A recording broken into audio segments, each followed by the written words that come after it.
What's up, everybody? Welcome back to another episode of Bucco Territory, presented by the Foul Territory Network. I am your host, Noah Hiles, wishing everybody a happy Thanksgiving. And joining me, as always, on this turkey week are my two pals and my two co-hosts, Jay Hay, a.k.a. Josh Harrison, and Mark, a.k.a. Platinum Key. Guys, we already did the small talk for Thanksgiving, so we're just going to dive right into the show this time. Wouldn't you believe it?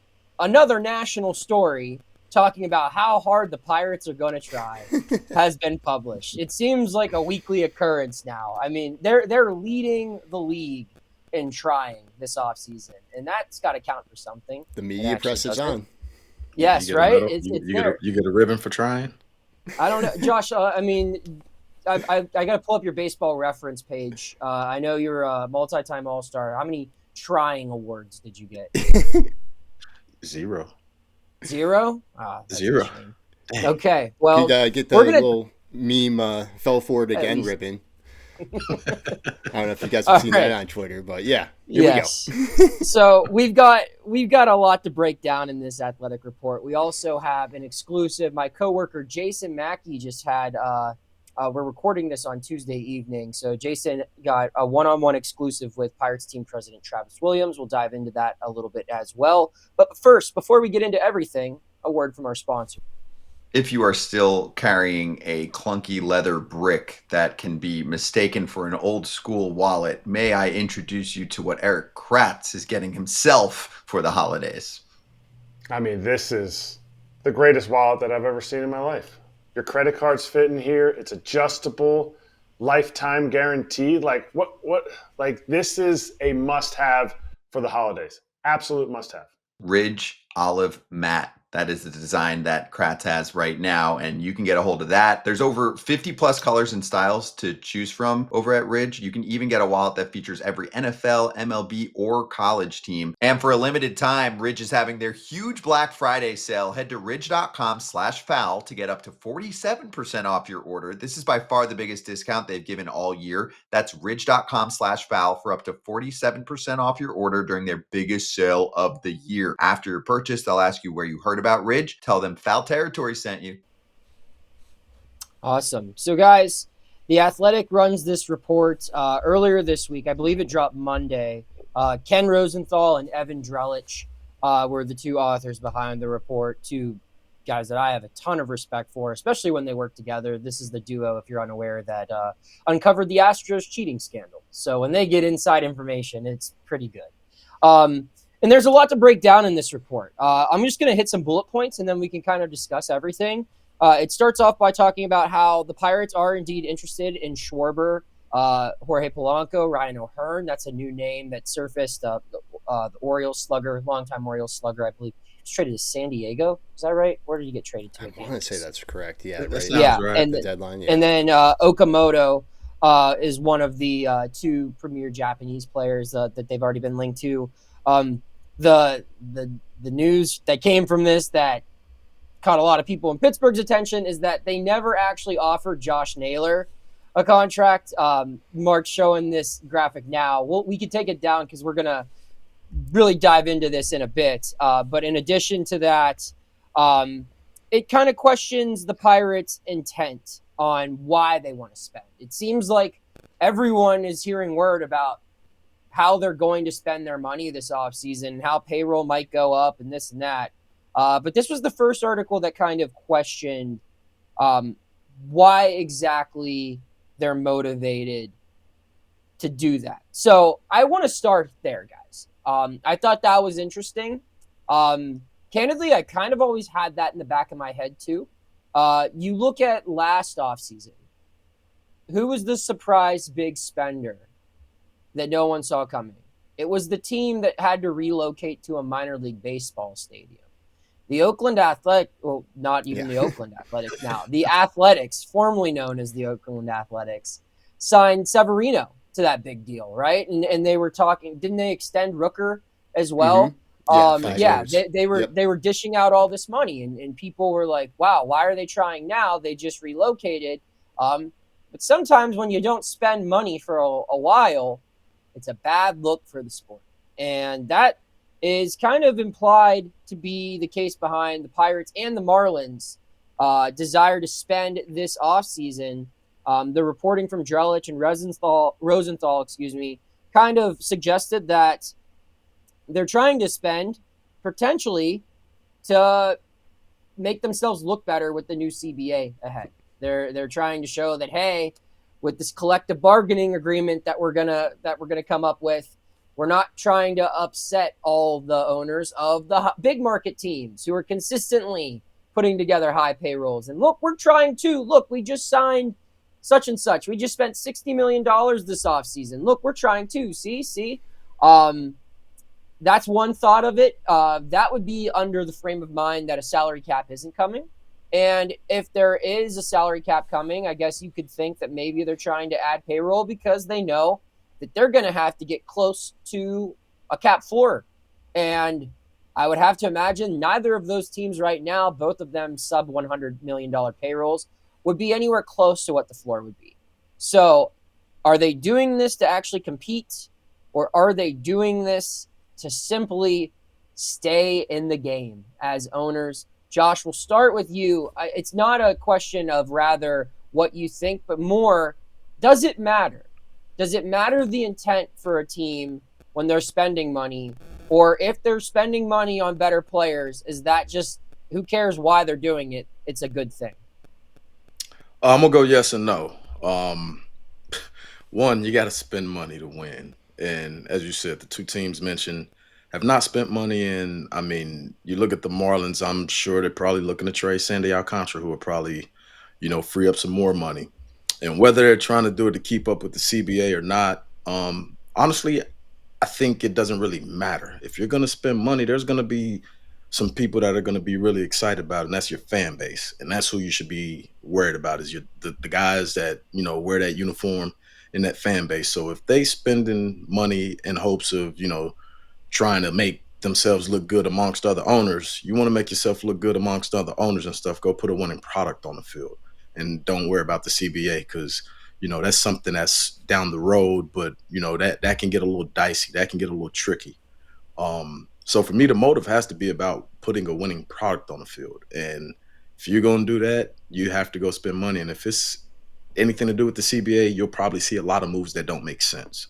And when you're filling out a roster, we talked about it last episode, you got to fill out depth. But at the same time, when you're talking spending money, you got to make sure you're spending money and that it makes sense. And right now, if they're going to spend money, it has to make sense about bettering the product on the field and putting forth a winner, and not worrying about getting, reprimanded for not spending enough money. I agree. I mean, this isn't an outfit. You're not spending money to look good. This is a business. You're investing in things that will improve your overall product. So, Mark, I want to ask you another question now. To me, this last stretch, this last week or two, where it's been the ESPN article, there's been the Athletic reports. As someone who's covered this team, I see the potential storm coming, right? On January 24th, Pirate Fest is going to take place at the convention center downtown. And if a big move is not made before January 24th, after all of this gaslighting, for lack of a better term, it's going to get ugly. Do you think the Pirates are cognizant of the position they're putting themselves in, the pressure they're putting themselves on? I mean, we're recording this again on the 25th. So they have 2 months to bring in not just one player, not just spend a little money, not just do something a little different than what you've done. But, I mean, you've promised big changes, and you have 2 months to put these in motion, or you're in for a world of trouble. Do you think they're cognizant of this? Oh, yeah, absolutely. I think you could see it with Travis Williams' comments to Jason Mackey in that article that was published today. They understand that there's a perception, even right now, that this is just talk still. And talk is cheap. That was a quote that got thrown out there. So they recognize that they have to do something concrete. And it's more than just fan perception. I think it's also the perception of the team owner. I think Nutting's perception of Williams and Cherington, they have to recognize that their jobs are on thin ice. they've been here since 2019. They haven't made the playoffs or won, and if that's the goal, they haven't accomplished it. So there's a lot of reasons to go out and be aggressive, way more aggressive than they have been. I think it was interesting that they acknowledged that these past two off seasons in particular were failures almost, stopping maybe just short of saying that. So at least there's some cognizance that what was done in the past wasn't enough, and this offseason has to be better in a concrete way. I'm going to ask you another question, Mark. These names listed, Schwarber, Polanco, O'Hearn, Okamoto. Is one of them enough? Is if they land one of those four guys and they bring that one of them on stage along with Connor Griffin and Paul Skeens, is that going to be enough to feed the fans' appetite, or is it going to take a little bit more than just one big signing? Yeah, I don't know after all the years of neglect if there's really any amount of signings that can feed this fan base enough right now. I mean, you're looking at a team that was 26 in attendance last year, despite having the best baseball stadium in America. I mean, there's no better ballpark than PNC. Why is it not getting filled? And it's because the product on the field isn't sufficient to motivate people to actually go and be a fan of this team. And so, yeah, I mean, if you sign Kyle Schwarber, that's going to bring some more people in. But all those years of apprehension are still baked in. You're still going to be wondering, like, oh, yeah, they signed Schwarber, but he's probably going to be hurt. Maybe it'll just be like this terrible contract that just looks terrible for the Buccos. It's always the same thing. But so with that said, you still have to do it. You still have to go out and try to sign a few of those guys, even if it's not going to be enough. And then you just have to go out there and show it on the field in 2026 that we're actually a winning baseball club now. It's funny to hear you, of all people, say that, Mark, because like you're the only guy I know who like doesn't cover the team, but just spends every day in the summer tweeting about like Pirates, White Sox in late July. You know, when both teams are 30 games under 500. But it's a true sentiment. And you talked about just that anger that's baked into the franchise. I want you now, Mark, to pull up that graphic that you showed earlier, the snippet from Rosenthal and Drelich's report in The Athletic. The Pirates never actually made an offer to Naylor, according to people briefed on the discussions. Just 2 weeks after the conclusion of the World Series, Naylor reached an agreement with the Seattle Mariners on a 5-year contract with an AAV of $18.5 million. The deal happened so quickly, the Pirates did not get seriously involved. Listen, I don't think this is as big of a deal as some people are making it out to be, because I think like common logic kind of shows that they weren't seriously involved, right? Because I mean, Naylor did sign so quick. Yeah. Like he was literally the first domino to fall this offseason. So yeah, like there's no real way that I think the Pirates could have been seriously involved in him. But I have that frame of reference, that point of view as someone who covers Major League Baseball and kind of knows how some of this stuff works. Josh probably has the same point of view because he's been a part of it, right? But to the casual fan reading that, that's just another gallon of gasoline on a fire that's been burning for quite some time now. I guess my question, and it kind of goes back, is, and both you guys can answer this, like, why point it out in the first place? If like you knew it was never really that serious of a thing, like it's just being like, is it like, it's kind of comes off like the guy who sees the beautiful girl walk by with a boyfriend and be like, I was about to ask her out before he just like kind of like met her before me. Like she could have been my wife too. Yeah. You know, like that's kind of what this is. And it's like, I like the picture first. Yeah, right. Exactly. Like I went to second grade with her. You met her in third grade. You know, like, what are we talking about here? Why would what's the point of even making that known? Because it's clear the Pirates were the ones who made that known. No? Right, Josh?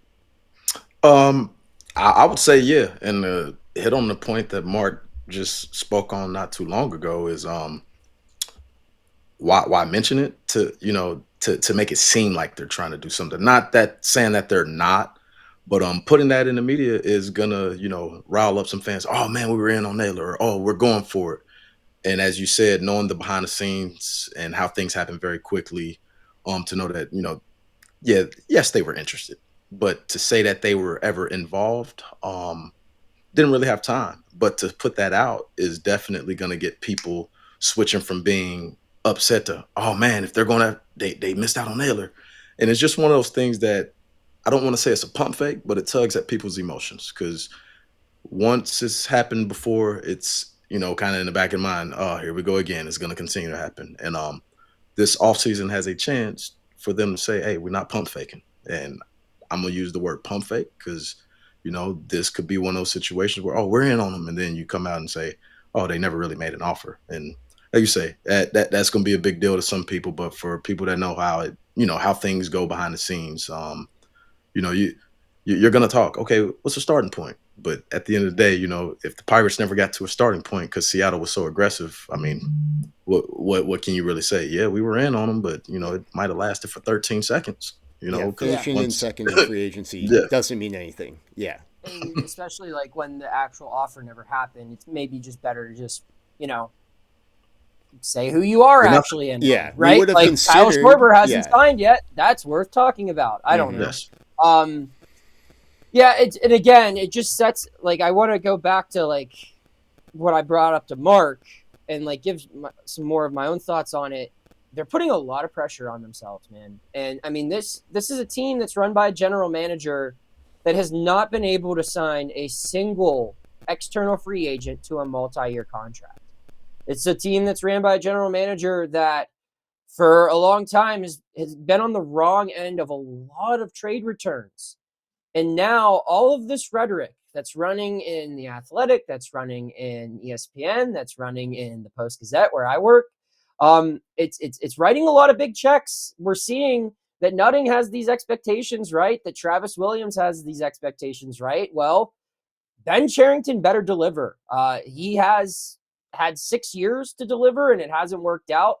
It's clearly do or die time for him, and the clock is ticking. And every time you see another team make a trade, a Nimmo to the Rangers, or an O'Hearn, or excuse me, not an O'Hearn, a Taylor Ward to the Baltimore Orioles, it's just one more guy where you're thinking, okay, well, Pirates aren't getting him. You're seeing free agents get signed.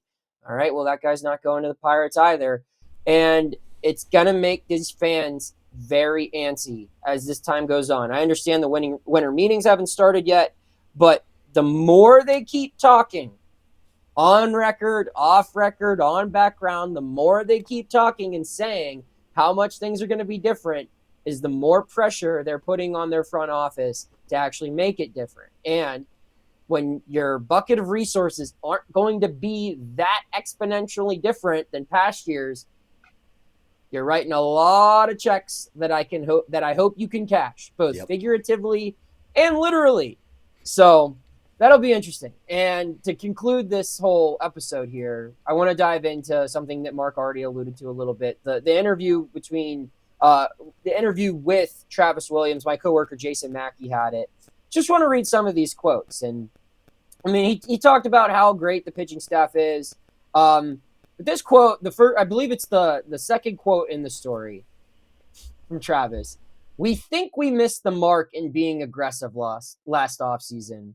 We didn't add to the offense the way we needed to in order to support the pitching staff that we had. You think? Like, I mean, that's just one thing that I noticed. Like, we think we missed the mark. Why has it got to be we think? Why can't it just be, yeah, we screwed up? And I don't know why that even has to be stated. And I don't want to completely just dissect every piece of rhetoric that Travis said here. But I want to circle back to the quote that you brought up, Mark. Talk is cheap. We can't just talk about it. We can't just try. We've got to execute. We know that that's much of the work being done in this offseason. That's the quote that we've all needed to hear. That's the quote that should have been said the day after the regular season ended when he was stumbling over his words in front of a group of reporters. I don't know why it took so long for this quote to come out. Yeah. And that's the one fans want to read. But again, Mark, Josh, these guys are promising big, and good for them. I hope they can fulfill it. I hope so. I mean, it's talk is cheap is a lot better than period full stop or full stop period. So it's an improvement. One other trade that I saw kind of floating around. I think it might have been mentioned in the Athletic article. Was the Pirates and Cardinals talking? Oh yeah, where the Cardinals were looking to maybe Donovan. move, one of their lefty bats, either Donovan or Gorman or Lars Nootbaar, and trying to kind of retool. They just traded Sonny Gray today. So it seems like they're kind of committed to the rebuild, which makes sense for the Cardinals. So, maybe they would be interested in some of the young Pirates starters for one of those lefty bats. I don't know. What are your thoughts on that, Noah? You'd send him out. I mean, maybe you go send him back at Johan Oviedo. I was just about to say it's like that. Ben's that traded with him a lot. I don't know. I mean, in interdivision trades are tricky, right? Yeah. Very. Yeah. So that's especially giving up a young pitcher. I'd be and I mean, none of those guys completely move the needle. So I mean, I wouldn't think of like a Mitch Keller deal for that, but I would consider moving like a Braxton Ashcraft for one of those guys. I wouldn't be opposed to that, or a Johan Oviedo or a Mike Burrows. Like, Thomas Harrington, you want to move one of those guys, like a guy who's going to be competing to be your fifth starter? I have no issue with that. Yeah, and especially for Donovan, he's just same thing like we were mentioning with Talkman earlier this week. Just gets on base consistently. Doesn't really have a lot of power, but he won a Gold Glove, I think in 2022 when he was a rookie as a utility player. So gives a lot of defensive versatility, which could be really helpful when you have a shortstop who's about to take over here long term. So play him at second, move him around the infield a little bit, and I think it could work out well for the Pirates. All right, fellas, as we wrap up the show, this was not part of our planning. I'm going to spring it on you now. This is our final show in the month of November, if my calendar serves correct. Yes, Monday is December 1st. So this is our final show in the month of November. I want us to give a bold prediction for the month of December, something that is going to happen between now and the end of 2025 pertaining to the Pittsburgh Pirates. I see Mark's eyes lighting up. Do you want to go first here? I want to take the easy one. I think there's one obvious one out there. All right, go for it. All right, so I think the bold prediction is Mitch Keller gets traded to the Baltimore Orioles. Okay. It makes so much sense. We've talked about it in circles at this point. It just makes so much sense. It's got to happen soon. Josh? I don't have a name, but my bold prediction, hey, I'm speaking into existence. The Pirates will sign a multi-year free agent. Let's go. For December 2025. Let's go. Man. All right. I'll put a name to it. I'll say Ryan O'Hearn is a Pittsburgh Pirate. Pirate fans, you're going to come down the stairs Christmas morning, and Santa's going to have you a Ryan O'Hearn wrapped up right underneath the tree. You've got your designated hitter and a guy who can maybe platoon in the outfield as well. In a semi-bold prediction, Kutch will not be signed by the end of 2025. I think he will still be an available free agent heading into the new year. Those will be my two, because the tradition is he signs, I believe, like the week before Christmas every year. Yep, $5 million 1 year. That process, about December that process 17th. will be delayed, I believe, this upcoming year. Mm-hmm. Those are my two predictions. So, and why do you say that? Another good. Do you just think it's too much in flux right now? Just doesn't seem like from the conversations I've had, and maybe Josh can oppose this view, but conversations I've had, it doesn't seem like there's been a lot of motion on that front. So you would probably know more than me. Yeah. So it doesn't seem like there's a lot of motion on that front right now. Not saying that it's not going to happen, but from the talks that I've had, it seems like they're not as close to getting that deal done as they had been at this time in each of the past. Yeah, it's not as high of a priority this year. Yeah. Yeah. Makes sense. Yeah, it seems like they're probably looking to get some bigger signings done before they're spending that smaller amount of money. Mm-hmm. So yeah, that's the show. Want to remind everyone to hit that subscribe button. Again, this week's prize for everyone who subscribes, you have until Saturday to hit that subscribe button and show us, and you will be entered in the drawing for this week's prize, which is 2 free tickets to any Pirates game of your choice that is not the home opener, or Paul Skeens bobblehead day, or any other very expensive game that I decide afterwards. No, I'm just kidding. We can keep it to those two. Get you guys. But yeah, that's this week's prize. And then next week's prize, the next time we record, we will reveal another prize. So if you do not win this week's prize, fear not. You will still be eligible to win prizes in the future. How do you enter, you might ask? You hit subscribe on Bucco Territory on our YouTube channel. Subscribe to it. It is completely free. Costs you nothing. Subscribe. Leave us a review as well if you can, if you want to. That'd be great. And screenshot it and tweet it at us or email it to us. Find a way. We're all on social media. Find a way for it to be seen, and your name will be entered in the drawing. So, guys, any final thoughts as we head into the final month of 2025? No, I just want to wish everybody happy holidays. Enjoy, for those traveling, travel safe, and continue to hit that subscribe button because I have seen some tweets get sent to me with some subscribers. So excited seeing everybody, tweeting and, joining the Bucco Territory podcast and, continued support. We appreciate it. And I'm just want to wish everybody happy Thanksgiving. Yeah, appreciate the support. Happy Thanksgiving. Drive safe. Enjoy some turkey and stuffing. Yes, absolutely. Happy Thanksgiving to everyone who listens and watches this show, and even to those who don't. He's Josh Harrison. He's Platinum Key, a.k.a. Mark. I'm Noah Hiles. We'll see you next time.